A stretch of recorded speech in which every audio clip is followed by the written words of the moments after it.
আসসালামু আলাইকুম গাইস, তোমরা কেমন আছো? আলহামদুলিল্লাহ আমি ভালো আছি। তো আজকে আমি আসলে এই রান্নাটা আমার আরও কিছুদিন আগে শ্যুট করা ভিডিও।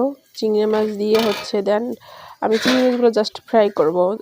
এখানে পেঁয়াজ কুচি নিয়েছি, জাস্ট পেঁয়াজ কুচি একবারে অল্প সময়ের ভিতরে। এখানে দিচ্ছি মরিচের গুঁড়া, দেন হলুদের গুঁড়া আর লবণ। এই ২-৩টা উপকরণ দিয়েই দেন চিংড়ি মাছটা আমি ভাজবো।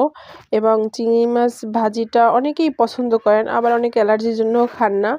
বাট আসলে চিংড়ি মাছ খেতে ভালো, বাট এটা আসলে অনেক ক্ষতিকর। তারপর আমরা কিন্তু খাই, হ্যাঁ। যেমন সিগারেটের গায়ে, বিড়ির গায়ে লেখা থাকে ধূমপান স্বাস্থ্যের জন্য ক্ষতিকর, তারপরে কিন্তু এই ধূমপান মানুষের এটা কিন্তু ধূমপান খায়, হ্যাঁ, ধূমপান করে আর কি। যাই হোক, তো আমি চিংড়ি মাছটা ভাজছিলাম, আর খেতে তো ভালো লাগবে। এটা তো আর একটু পোড়া পোড়া লাগছিল, এটা আমি পোস্ট করছিলাম ছবিতে। অনেকে বলছে যে পুড়ে গেছে, কিন্তু অ্যাকচুয়ালি যে পোড়াটা হয়েছে ওটা কিন্তু খাওয়া যায়, নষ্ট হয়নি।